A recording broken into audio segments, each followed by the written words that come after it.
Today we got the legends.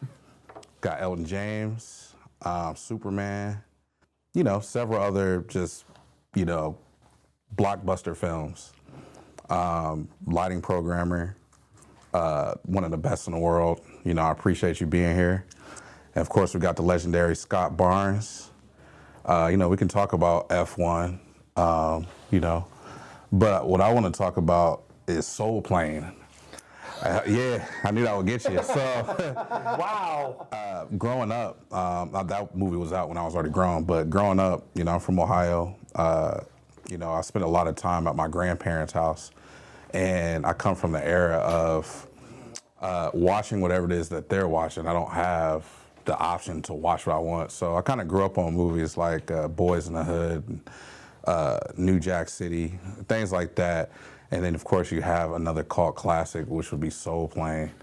And I can't. Week on that. I thought that was the most impressive thing I've seen. It was fun.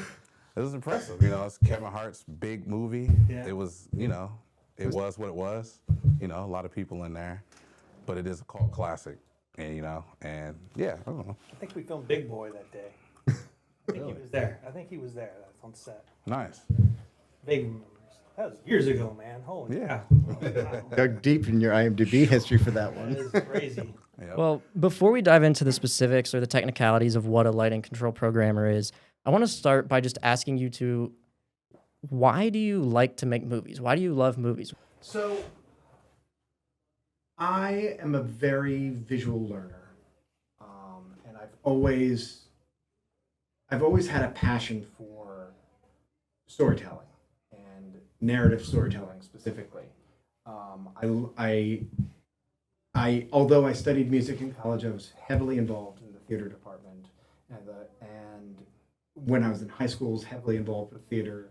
And theater, film wasn't really an option to work on when I was way back when I was a college student, but a lot of the basics of that were instilled in me through the dance and drama department at Kenyon, where I went to college, and I really love the transformative aspects of telling a story visually, and how the medium gives you a level of control and an ability to tell a story that is an interesting way, that the filmmaker gets to just decide everything about what the audience is watching. And I love that. I love these stories, and I love the stories that we come up with collectively and creatively to incorporate into these things. I find that so interesting because a lot of people I talk to have some kind of background in theater before they get into film. Like in high school, I did theater as well, and it meant the world to me. Like it was the first time I found myself able to commit to something, and like I would be in that theater at 3 a.m. working, and I loved every minute of it. Scott, I know you have theater experience as well. Does that have anything to do with why you love film? Probably not film. I mean, the technical side, theater was just a way to in high school and stuff, just to do a lot of stuff like sound and some lighting, a lot of painting and drafting and stuff like that. But I'm a little older than him. I'm more of a product of the 80s. So I grew up, I'm a Spielberg buff, and grew up on Spielberg and Ron Howard movies and George Lucas movies and Zemeckis movies and all the great popcorn films of the 80s, best decade for film. So I'm very visual as well, because I sort of on the side have always been a graphic designer as well and done a lot of graphic art stuff, and been doing that forever. Really, there's not really any. I always tell people, how do you become a great artist or a drawer? I was like, you know what? Everybody as a child draws. You color, you crayons and stuff, and you're always coloring. Just some kids as they get older just find other things that they're interested in, and some just keep drawing. And I was just one of those kids that just kept drawing, and it kind of led to a career, I guess. So Spielberg probably a big influence. E.T. was probably the moment that I realized there was such a thing as a director, and people made these movies that I'm watching, and just pushed me forward. I've had several 8mm movie camera sets and projectors, and editors and stuff like that as growing up as a kid. So, and I still own some of that stuff. So that's probably why I love film so much. Yeah, I always just knew that was sort of the industry I wanted to work in ever since I was 10, maybe. Oh, wow. I would like to kind of talk about like some of the specific films that you guys have worked on. Well, let me go back. Let's talk about Vectorworks. When I found you, I would show Daryl here and then some other colleagues, like you had like this spaceship and then you had like a rig with vortexes. I don't know how many, 24 or something. I can't remember. It was like a ring, like, I don't know. Yeah. And now I was like, you kind of showed that, like what you did in Vortex. The plane rig? No, the last Captain America. Oh, yeah, that one. Brave New Yeah. World. But that rig was basically a sort of a redo of what they did on Mandalorian. Oh, okay. They did something very similar, and so we kind of took that from them and did our own version of it. Gotcha. Yeah. Well, yeah, when I first saw that, like that was amazing because, you know, I know how to use Vectorworks a little bit, but then like, you know, you kind of get, when you start using something for the first time, you know, you get that feeling like, okay, yeah, I can do this. But then you see that, you know what I mean? You're like, oh, okay, I need to get better. But the reason why I bring that up is because that inspired me to, you know, get way more involved in pre-production, as well as, you know, I was watching a podcast with Jim Morrell, and he mentioned you like a bunch of times, and like how Jeff Morrell. Jeff, I'm Yeah, sorry, yeah. sorry, Jeff. Yeah, so he mentioned you like a lot, and then how important you were to the process, and then I didn't really understand that until I started doing it. Like as far as like a program, I guess this can be for both of you. Like how much do you have pressure? Do you feel that pressure when you're on set, even though now that you're still, you know, as many years as you've been doing it, like you kind of, everyone knows like you're that guy. Pressure on the console side of things or Yeah, on Vectorworks? No, the console side of things. And then I just wanted to use the Vectorworks thing to kind of segue? segue. Yeah. Okay. I mean, the Vectorworks thing is interesting. I mean, like I said, graphic design. Before I moved to LA in '96, I had spent a few years working for Cinemark Theaters. Okay. Long story, but I'll make it as short as I possibly can. I had friends that were managers, and some of the flagship theaters were in Dallas. I'm from Dallas. Okay. Born and raised in Dallas, and moved to LA in '96.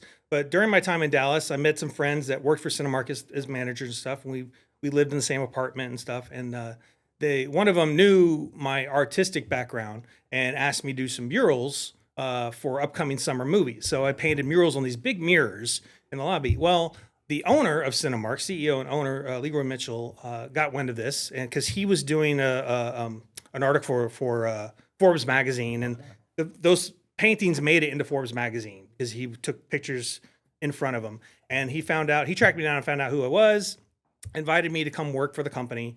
And I came in as sort of an in-house graphic designer. And that's when I really started pushing more towards computer graphic design.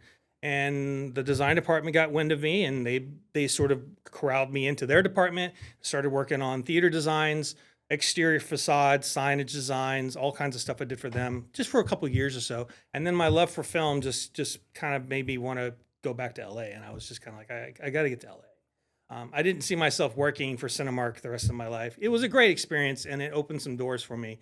But I took what I learned there and I went to LA, and I met Mike Bauman, was one of the first guys I met. He's a gaffer, and now he's a cameraman now. He shoots a lot for PTA. But Mike and I hit it off really well. He was the best when I first met him, and he was one of the first persons to put me on a console. And he also knew, he had seen some of the stuff I did for Cinemark and thought I might be a good person to do plots. And so this is, 97, 98, 97. And there was no such thing as someone that came in and did drafting for film. That was art department. Right.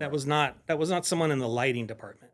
But he knew we needed plots for this movie called Stuart Little, and he commissioned me to do that. And so I brought my computer from home and I started doing plotting. This is before Vectorworks, though. I was just using regular. I think I was using CorelDRAW at the time. Okay. It's kind of like Illustrator. Mm-hmm. But I started really seeing the potential. I was like, I could really do a lot with this. This is easy. And so I started doing more of that, and that landed me a job on more movies like Grinch. other movies that really wanted more plotting done. So it's just the need for that started. Everybody started seeing, oh, we can get some really good plots done. So I started doing that. And then I don't remember what year I transitioned to Vectorworks. I think it was during Dreamgirls, because I think it had been before Dreamgirls. I can't remember. It was what brought me to Vectorworks, believe it or not, was Previs. So, oh no, you know what it was? It was Poseidon. So Poseidon, I was the programmer on Poseidon, and there was a big scene coming up in a bar at actually where the Lakers play, and a bunch of movers and stuff like that. But they gave me music that they were going to be using. They wanted me to pre-program it. I was like, oh, so I started looking up pre-programming. I knew there was something that came with my console at the time called WYSIWYG, and I started using WYSIWYG to start doing stuff. But I thought it was crude and just very blocky and not great. And so I did some research online about what apps are there, and then I came across Vision. So ESP Vision was what the company was at the time that did Previs. Called them up, talked to them. They convinced me to buy a couple universes worth of Vision. And it was bundled with Vectorworks because you needed Vectorworks in order to create the initial geometry that you were going to bring into Vision and then start doing your previs. So I did all that, fell in love with it. And then I now have Vectorworks, and I'm starting to basically over time transition myself from using like Illustrator and Corel into doing more with Vectorworks. As once again, I saw the potential. I was like, this could probably be something I could do more with. The 3D back then for Vectorworks was crude, but they were improving every year, and they were adding new tools and new features. And so each year it became better and better. And around 2009, I became a beta tester for them. And I started beta testing for them, and then just went full tilt boogie with Vectorworks and just been pushing hard on that. So that's kind of where the Vectorworks thing came from. It's just me taking my graphics design background and just sort of just applying it into drafting. And that's why I do so much of it. And that's why I really enjoy that process of it and doing it, prepping movies for it. Morel was one of the first guys to actually see the need to bring someone like me in early, like weeks before, so that he could have plotting. And the way he convinced them was he convinced the producers, because that was unheard of. Why do you need a programmer that early? Yeah. And so the way he convinced them was like, well, this guy will be able to show us what we want to rig before we actually start renting anything, and we can make decisions on whether or not we can fit this many lights here, or we need to add more here. And so they saw the value in that, and they realized, okay, well, then we'll start doing that. And that just became the norm. And now almost every show, you're going to bring someone, either draftsman or your programmer, if they're capable of drafting, is going to come in and start doing that early on. The more I learn about y'all two and what you do, it starts to sound like your jobs entail so much more than programming on a lighting console, which almost makes the name feel deceptive. Like you're collaborating with the art department to figure out how your lights work in there. You're drafting, you're leading teams. What are some aspects of your job that go unnoticed often? Go unnoticed? I mean, I kind of view myself as kind of the spy master in chief in a lot of ways, because we as lighting programmers on a set, we touch so many different departments with our regular communication. I'm constantly in touch with the art department, with the with props, with the rigging department, the various rigging departments, the rigging grips, the rigging electric team, all of the various teams, and I'm a point of contact for all of them. Right. So I have lots of information that I gather from different places. So I tend to it's I think a thing that a lot of gaffers realize after they've been working a while with programmers is that we as programmers, we tend to know a lot of things before anyone else does, because we just happen to, by our very nature of our job and the number of people we have to talk to on a regular basis, we tend to have a lot of inside information. I'm constantly in touch with VFX. I'm constantly in touch with the art department. I'm constantly in touch with every different department. So often when the gaffer comes into a meeting with me to sit down to start talking, give me some lighting notes that they just got from the DP, I'll already have a good familiarity of what we're doing, because I've already spoken with the art department and seen their drawings for it. I've already seen the concept work. I've already talked to the VFX and the art department about gathering a proper 3D model that I can import of their spaceship, because spaceships are hard to draw in Vectorworks. Wow. so I've already started gathering all of that information, so I can come in. I've done so much homework that they come in, things don't surprise me quite as much. Going unnoticed, I'd say the infrastructure. The infrastructure is what gets unnoticed the most, especially from producers, the money people. Yeah. Everybody assumes if you've never been on a console, you've never run a console, everybody just assumes you plug a light into it, it's going to work. And that's not the case. There is a lot that has to happen between the console and the light itself. There's networking involved. There's processing involved. People just assume that a console can just run as many lights as you throw at it, and they don't realize that there's a lot of processing that has to be accomplished. In order to do that, you have to add more. A rig is going to be as big as many lights as you put in, and whatever mode you put in it, it's going to be thousands, if not tens of thousands of channels. Well, your console may not be able to handle all that right away, so you're going to need to add additional devices to include that, to make all that happen. And this is something that gets overlooked constantly, especially on the money side.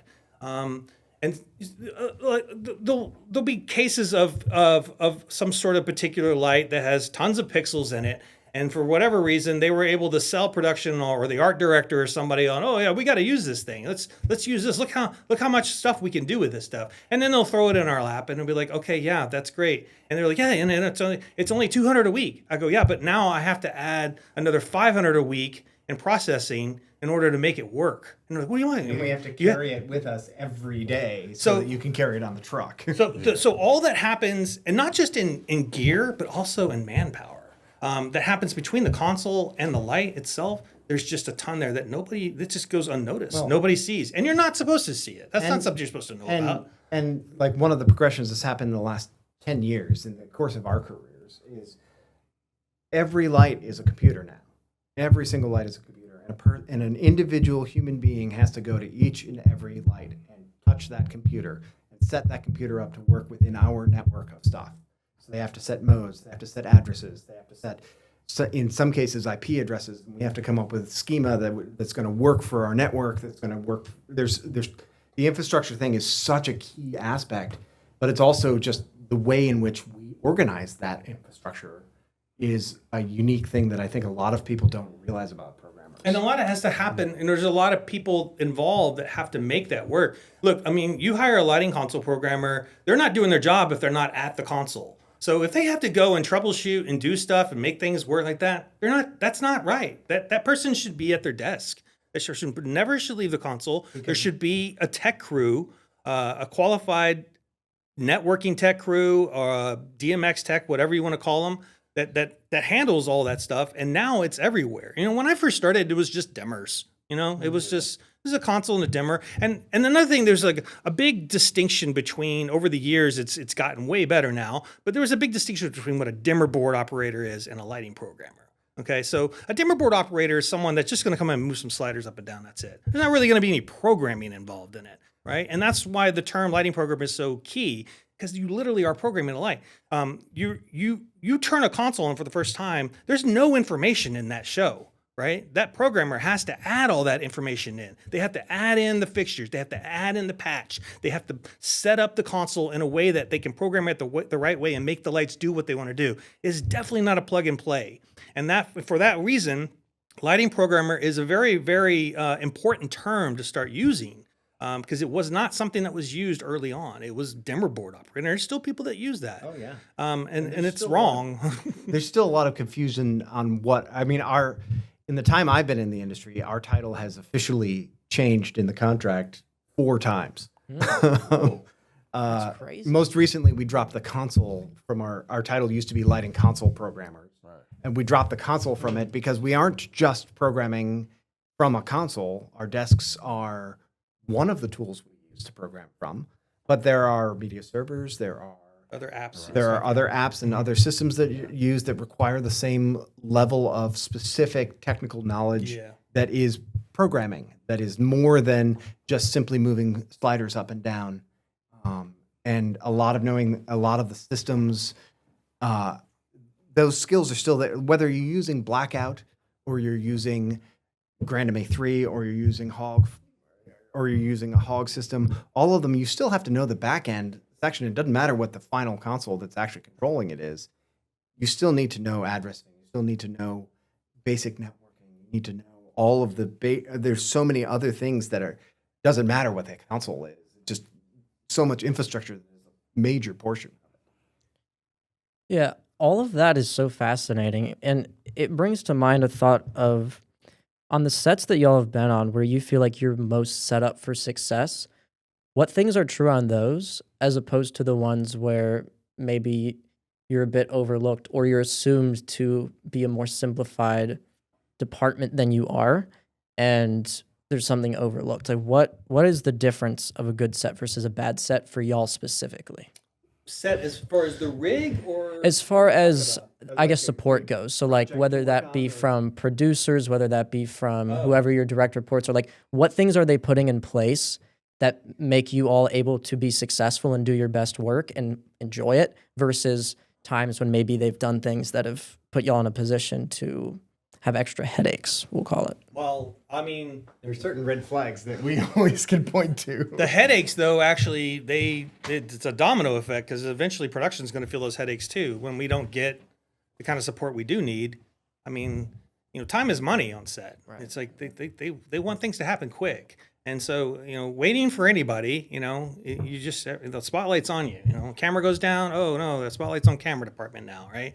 The console needs to be rebooted or whatever. It's like, oh, yeah, what are we waiting on? That's always the question thrown out. What are we waiting on, right? It's always somebody. It's some department that has some sort of thing happening that's causing the show to not shoot. Always looking for someone to blame. And you don't want to be that. So, so obviously, when you have a big enough show with a good enough budget that you can have a support crew that can keep that kind of stuff from happening, great. But yeah, there are moments when you're on shows that don't have that kind of support, and you just have to fight your way through it. I try not to cause blame if they're waiting for something, and I'm telling them like, well, I don't have a person that can handle that right now. We're just going to have to try and find time when we can do it. And, you'll just have to wait on me. Sometimes those situations wake up the production and realize we don't want to have that happen again. What do we need to do? And I'm like, okay, well, what we need to do is we need to bring in a couple of people that can handle that part of the tech and make sure that everything's working and functioning so that I don't have to be away from the console. So sometimes they learn the hard way, right? You try to educate them early on. There's always a discussion about money. We don't have that in the budget. We don't have a DMX tech in the budget. Or I've never heard of a DMX tech in my there's 30 always that years. stuff, right? So politicking in this business is an art form, and you have to be able to discuss things with the producers and explain to them and teach them, what the benefits of all this was. It's just part of the business. Sometimes you get people that listen, and sometimes you don't. And I'd say definitely something, Scott, you and I have both experienced more so than a lot of people just getting into the industry is our position when I got into the industry was a day player at best. We were never a full-time member. You were brought in for a specific set, or we're shooting on stages. We have the guy who controls the lights when he's on stage, and maybe he doesn't work with us when we're on location, or we bring him and throw him into a condor. Or we weren't a full-time integral member of the crew. And in the time I've been in the industry, we went from being day players, special operators, to not just full-timers, not just integral members, but we're often hired before, like when I work with one of my gaffers, Dan Cornwall, he brings me on before he brings his best boy on. He brings me on. He doesn't bring his best boy on specifically so that he can turn to production and say, hey, I need my programmer here 2 days after I start. And you can take those mandates away from my best boy I go so that I can have say it. that particular thing is actually something that's happening even across cinematographers. There's certain cinematographers out there that value a good programmer just as much as a camera operator. Absolutely. Matter of fact, I've had cinematographers. I would put Claudio Miranda on that list. Claudio Miranda is a huge, very, very technical type of cinematographer. He's an Academy Award winner. I just did F1. I would say that he puts a camera operator and a console programmer at the top two people that he wants on his show. And I'd say Russell Carpenter is another one that's like that. Carpenter is one. Maddie Libatique is probably Absolutely, one. Maddie. Yeah. So there are cinematographers that are very aware, and let's just let's just be a little more detailed about this. LED is a good reason for this. All right. So pre-LED, this wasn't that big of a deal because it was just dimmers you're dealing with and occasional movers. And gel. And gel. And we're shooting film, right? But now you're shooting digital, right? So you got a DIT. They're messing with LUTs and they're messing with colors and stuff like that in real time. And having a console program and it's LED, everything can change colors now. We all know that 99% of the stuff that's on set now is going to be some sort of LED that has multiple color choices. And so having that control right there with DIT is just as important now as anything. And so there's a lot of cinematographers that want that kind of control and they want someone that can do it and do it fast. In fact, there are many cinematographers, and Maddie is one of them, who actually prefers when I've worked with them, and Trent from Avengers, also another one who did this, where insisted I set up my console right next to DIT so that DIT and I are working in concert to keep our color. Like when I'm mixing a color, I'm next to DIT and DIT can poke me and say, hey, you're peaking on that blue. You should pull it back on the saturation a little bit. So we're working in concert to cover the DP's butt so that the DP is getting the color and the look that they want. Right. Well, we're still staying within the technology of what the digital camera can handle. And just as a side note, just my own ego, I guess. I love that the cinematographers love us and treat us that way. Oh, it's yeah, I love that. I mean, the kind of attention you get on set now is just is unmatched. Now it's just like, you got to move from this place to this place. Someone's grabbing your chair for you and bringing your chair and like that. Oh, I'll get that. No, we'll get this. Claudio wants you really close. I'm like, okay, great. Like my video assist image is down. Oh no, hold on. Scott needs his video. Let's get his video. And so everybody's got all these people helping you out and doing something. Like brings you an espresso. It's great. Well, they don't want you to leave the desk, so they'll do whatever you need to keep you there. So yeah, it's great. Especially once you become under the when you're in the radar of the DP especially doesn't want you to leave the desk because at any moment they want the light to change, and if the light doesn't change when they finish that sentence saying, "Hey, change that light," the next question is, what are we waiting on? Yeah. I will add something to what he said about being close to DIT. Now, I've done shows and I've worked with cinematographers that do like that, and I try to give them what they want. If they want me close, then I'm definitely going to be as close as I can possibly be. But I also, you were asking me about Vectorworks. I also do a lot of plotting during the show, especially if it's a big show like Avengers or something. And I've got like 50 sets that I'm trying to plot. I have another setup, obviously, next to my main console there where I can do plotting during slow times during the show.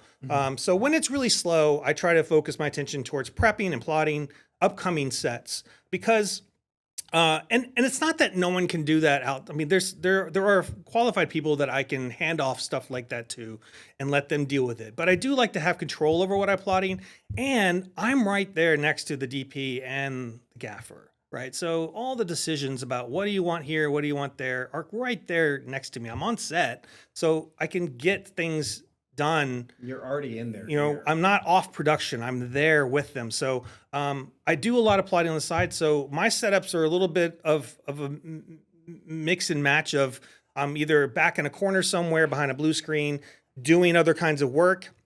And then I might have some sort of smaller console or satellite desk or something that's closer to DIT. I can do it. On the occasion, like when I work with Maddie or somebody who wants me by DIT all the time, then I will hand off certain things as far as plotting to someone else, and I'll just do the basics and then let them handle the rest of it. So there's sometimes I'm near DIT and sometimes I'm not. I'm very old school. I think I prefer not to be because I kind of want to be in my only workspace and not be distracted. I'm the exact opposite of you. I prefer to be right in the middle of the thick of it. Brian Booth's that way too. I love being in the middle of the thick of it, and I also don't like to I like to retain a very high level of control over the drafting for the show, that it all follows my look and feel of the drawings that I've produced already.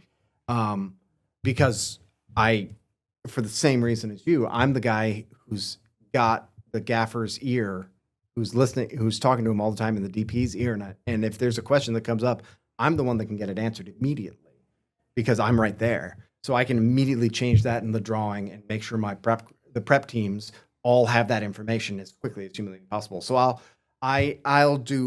often either both of my desk setups I have fully built-in Vectorworks drafting stations as part of the desk by itself, which sacrifices some additional screens, some functionality, but allows me to continue being fast and to have that downtime. But also, I like that. I feed off of that energy. I like that energy of being around everyone else as well. So that, and then I also do have a satellite system that I will set up over and then have my main desk somewhere else sometimes if it's just that kind of set.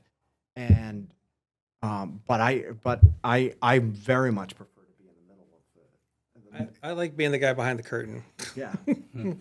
I don't like Out of being- sight, out of mind sometimes, just let me do my thing. Oh, sometimes it's so valuable to be out of sight, out of mind. I'll give you a good example. I don't know how much time we have, but I did the last Avatar I did. He did also the new one that's coming out. But I did Avatar Way of Water. And I almost went that entire show without James Cameron knowing I was even there. And the only reason he even knew I was there is because the two gaffers were always calling my name out on set constantly. Scott Barnes this, Scott Barnes that. And one day Jim finally said, "Who is this guy, Scott Barnes? You guys keep talking to all day long." And so they explained to who he was, and Lynn Levine was he was the U.S. gaffer that was on that. And Lynn called me on the comms. He said, "Jim's asking about you. He wants to know who you are." I go, "I think I should stay behind the curtain. I don't think I should meet him."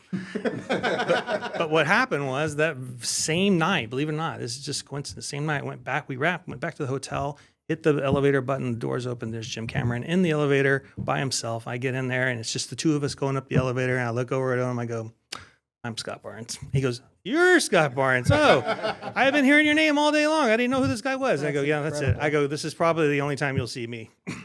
Wow. His experience with Jim Cameron is a little different. Yeah, I mean, I came in. I was the third programmer for that show.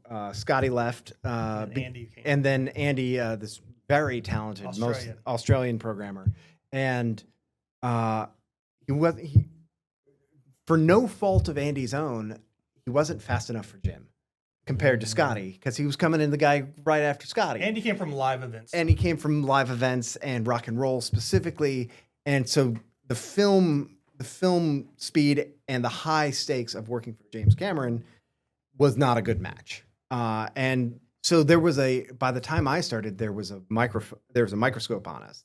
Jim was laser focused on set lighting, specifically on the programmer. So Jim, like the day after I got there, the day after Jim landed in Australia or in New Zealand, Jim came and found me and introduced himself to me, and he said, "Are you the new guy? Are you him? Are you Elton?" And I was like, "Yeah." He's like, "Good, you're gonna fuck up. Everybody gets one." And then he walked away. Wow. I never got this speech. That's Jim almost didn't even know I exist. Yeah, and true to form, I did fuck up, and Just he once. screamed.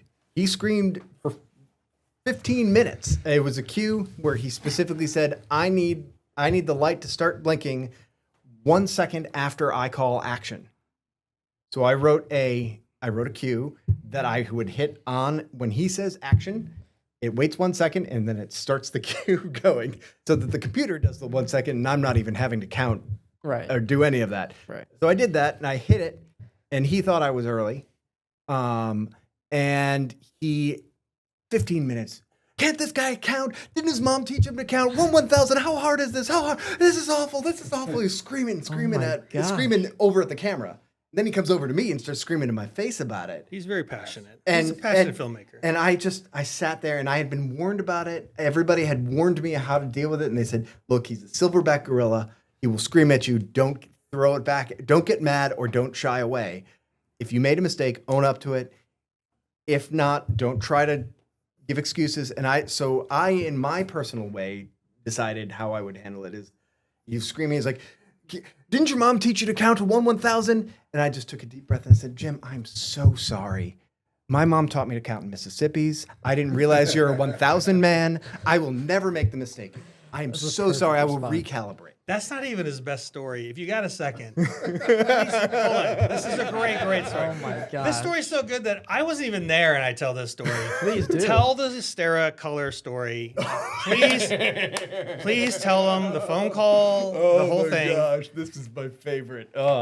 So Make it quick. 'Cause yeah, I'll make it quick. So, all right. while we were shooting Avatar, it was the height of COVID. No film was shooting Tons of in the Astera world, tubes on that. and we had a 250 Asteras as part of it was a our bunch. Titan tubes as part of our floor set. Our floor set. So hundreds and hundreds of them. They're everywhere. And Astera had pushed out a software update one morning that changed how it handles color in the mode that we were using. And on top of that, at the time, the app, you could not, what? Nightmare. Yeah. And at the time, the app automatically updated the tubes the second they connected to the tube. Oh my god. Then there was no way to toggle that off, and there was no way to back them up what version they were. And who noticed that the colors were wrong? Well, I noticed But first. who? Oh, of course, Mr. Jim noticed. Mr. Cameron. Because we on that show, many of these colors that we had made, I had a database of about 250 colors, and they were not only dialed in by Jim himself, but they were named by him. Like, I had one that was a really saturated blue that was kind of a Congo blue, and he called it blue as fuck, and so it was BAF. And then we had different flavors of it. So we had BAF Light, we had BAF Zero, BAF No Sugar. So you called Astera. And then, That's great. and then I call. So when this all happens, and I'm tearing my hair out, and Jim noticed it, and he's mad. He's really mad. He's still on set, though. Yeah, right? he's still on set, and I walk away and I call Astera because I'm like, nobody else is working. I'm gonna call them and see what we can do. So I called them, and I got a hold of one of their reps, who's a challenging rep in terms of the way he communicates with end users. And I was talking to him about it. I was like, this isn't working. We need this to fix. He's like, but you could just, it works fine on Grenda May. Just remix all the colors. I'm like, no. Give me a second. And then I walked over to Jim and I handed Jim the phone. And I said, hey. I thought he asked. No, He asked no, what was going on. well, he had I asked thought you me. said I'm on the Wait, phone with him right now. Would you like to oh, talk to him? Right? yes, Yeah. that's exactly. So I was on the phone and I handed the phone off to them, and Jim screams at him and just screams and screams and screams, and then he hands the phone back to me, and I was like, "So did you get all that?" He's like, "Yeah," and then I hung up, and Jim goes, "Think they'll do anything?" And I was like, "I hope so." You're like, And- fine, you don't want to fix it? Talk to James. And by the end of the day, they pushed an update to the app that allowed us to rewind the firmware. So like by the end of the day, they had pushed out the software for us and on top of that, we were the only film shooting in the world because this was June of 2020. Oh, wow. We were the only film shooting in the world. We were by far the heaviest. I mean, because we were the only film, we were also the heaviest user of Astera products in the world. And it was very easy for me to throw around these we're the biggest film shooting in the world. We're the heaviest users of your product. And you've effed up pretty bad here. It's amazing. That's just insane. Crazy. Yeah. Well, gentlemen, I feel like I could talk to you for several hours, but it seems like we're running out of time. So I guess the last thing I'd like to do is just thank y'all for all the work you do. I know some degree, like you said, a lot of times you're behind a blue screen, maybe the unsung heroes, but y'all have truly shaped some of the most important films of the last several decades. And that means the world both to me and I think to everyone listening. So thank you all for your art, for your contributions to the space and everything you do. Appreciate it. It's weird to hear decades in the plural, isn't it? Hopefully we can talk Well, about soul plane next time. Many more decades to come. Thank you.